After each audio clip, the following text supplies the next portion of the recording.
Merci d'être à l'écoute de RFI, Radio France Internationale. À Paris, il est 18h. Le journal en français facile. Mathis Limano. Et l'actualité de ce jeudi 28 mai, c'est l'abrogation en France du Code noir, cet ensemble de textes juridiques qui organisait l'esclavage dans les colonies françaises. Les députés ont voté à l'unanimité pour le supprimer. La spirale de la guerre au Liban, l'armée israélienne étend ses opérations et bombarde le sud du pays. Dans ce journal, témoignage de déplacés qui fuient les combats. Il doit arriver prochainement à Kinshasa, en République démocratique du Congo. Le directeur de l'OMS, objectif superviser la réponse sanitaire à l'épidémie d'Ebola. Et puis on fera un tour à Roland-Garros en fin de journal, le tournoi de tennis parisien avec beaucoup de surprises, dont l'élimination du grand favori, l'Italien Yannick Sinner.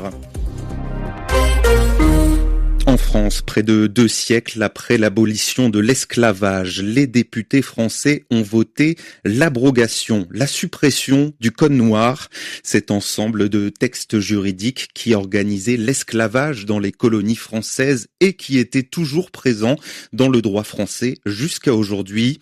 Une fois le vote terminé, des députés ultramarins se sont présentés devant la presse pour dire leur fierté. Le député de Guadeloupe, Olivier Servat. On est très fiers de ce vote à l'unanimité. Il s'agit de chair et de sang, il s'agit de généalogie, il s'agit finalement de l'histoire de nous-mêmes qui s'exprime ici. Le Code noir, celui qui parlait de couper les jarrets, qui parlait de dire que les noirs étaient des biens meubles, eh bien, il a été abrogé à l'unanimité à l'Assemblée nationale. C'est bien là l'essentiel. À propos recueilli par Victorien Villaume, le texte de loi visant à abroger le Code noir doit maintenant être soumis au vote des sénateurs. Les soutiens du texte espèrent qu'il aura lieu dans les prochaines semaines. Le fracas des bombes au Liban. L'armée israélienne poursuit ses bombardements dans le sud. Ils ont tué 14 personnes ce jeudi d'après les autorités libanaises.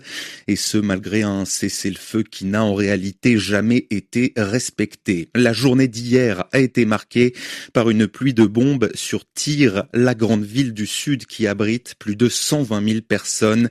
Sophie Guignon a recueilli les témoignages d'habitants et de déplacés. Tyr est une ville refuge pour les déplacés des villages frontaliers. À l'école technique, ils sont plusieurs centaines comme Narmed Daher et sa famille. Impossible pour eux de fuir, ils n'ont nulle part ailleurs où aller. La situation est très mauvaise, nous n'avons pas pu fermer l'œil de la nuit. Il y a eu des bombardements partout dans la ville, la situation est terrible. L'armée israélienne a décrété que toute la région au sud du fleuve Zahrani, soit 20% du territoire libanais, était une zone de combat. Imad Fessaï, gérant de café à Tyr, a fui pour la énième fois vers le nord comme des milliers de Libanais. Il nous livre son témoignage depuis sa voiture. J'ai quitté Tyr. La ville était menacée. Il y a eu beaucoup de frappes. Je suis parti avec ma sœur et mon petit frère est passé récupérer ma mère. Hier, ils ont bombardé la moitié de Tyr. J'espère qu'ils ne toucheront pas l'autre partie de la ville.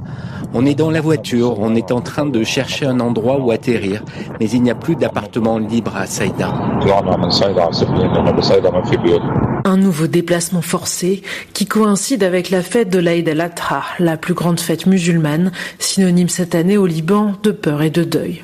Sophie Guignon, Beyrouth, RFI. L'armée israélienne a également mené ce qu'elle appelle une frappe ciblée sur un appartement près de Beyrouth. Des frappes qui se poursuivent alors que les Libanais, les Israéliens se retrouvent demain à Washington pour une réunion militaire avant de nouvelles négociations attendues la semaine prochaine. L'arrêt des hostilités au Liban est une condition pour mettre fin au conflit avec les États-Unis. C'est ce que répètent les autorités iraniennes.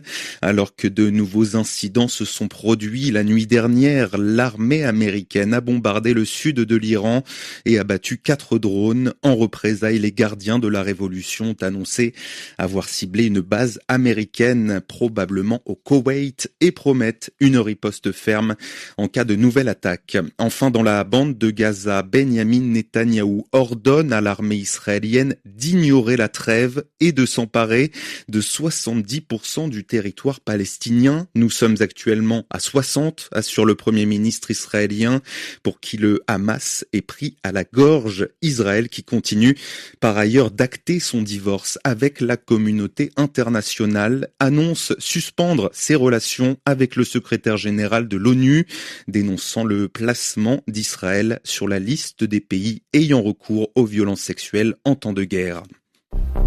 Le journal en français facile. Vous n'êtes pas seul. Les mots du chef de l'Organisation mondiale de la santé, Tedros Ghebreyesus, en route pour la République démocratique du Congo. Il est attendu sur place dans les prochaines heures afin de superviser la réponse sanitaire à l'épidémie d'Ebola. Près d'1 millier de cas suspects, dont 223 décès. C'est le dernier bilan dressé par l'OMS. L'un des foyers de cette épidémie se trouve à Rwampara, dans la province orientale de l'Ituri. C'est aussi là qu'une première malade a guéri. Elle est sortie hier du centre médical où elle avait été admise. Une bonne nouvelle, même si sur le terrain, patient Ligodi, les défis restent immenses. Elle est arrivée malade, elle repart guérie. Entre les deux, des tests positifs, une prise en charge, des soins symptomatiques, puis des tests négatifs.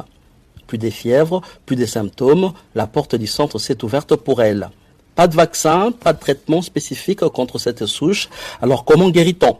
Un responsable médical du centre l'explique. Avant que l'on découvre les molécules pour la souche Zaïre, les gens guérissaient.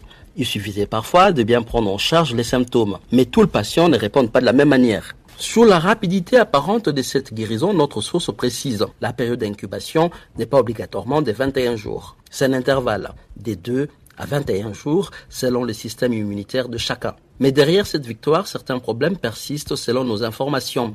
Premier problème, le laboratoire. Beaucoup d'échantillons ne sont pas testés. Les réactifs peuvent exister, mais la capacité à les traiter reste insuffisante. Deuxième problème, les enterrements. Les équipes ne parviennent pas toujours à suivre le rythme. Et troisième problème, la résistance communautaire.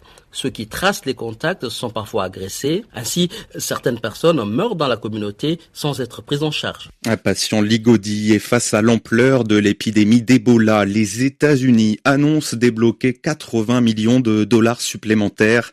L'agence sanitaire de l'Union africaine promet de son côté un vaccin avant la fin de l'année contre la souche Bundibugyo. L'Europe de l'Ouest continue de suffoquer. Le Portugal a battu hier son record de chaleur pour un mois de mai, tandis qu'en Italie, la capitale, Rome, a été placée en liste rouge. En France, le pic de cet épisode caniculaire a été atteint ce jeudi avec des températures dépassant localement les 37 degrés dans le sud. Allez, direction la terre battue de Roland-Garros à présent, où on vous retrouve, Eric Mamrut, pour parler de ce tremblement de terre. Le grand favori, l'Italien Yannick Sinner, a été éliminé dès le second tour du tournoi, victime d'une grosse défaillance physique pendant son match. Eric.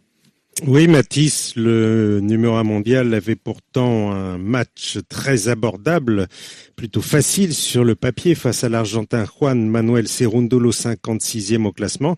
Et il l'a été pendant 2 heures, Yannick Sinner menant 6-3, 6-2 et 5-1 dans la 3e manche, tout proche de la victoire donc. Mais c'est à ce moment-là qu'il a raconté avoir subi une brutale baisse d'énergie qui, selon lui, n'était pas due à la grosse chaleur qui règne aujourd'hui sur le court, mais de manière très brusque, très soudaine, il s'est senti très faible, très mou, et ça s'est vu sur le court avec des déplacements très lents, des placements et des courses très compliquées, un Sinner méconnaissable qui n'avait plus rien de la machine implacable qui restait sur 30 victoires consécutives avec à la clé 5 tournois remportés. L'Italien qui n'a plus existé jusqu'à la fin du match, ne remportant plus que 2 petits jeux, s'inclinant finalement en 5-7 face à l'Argentin.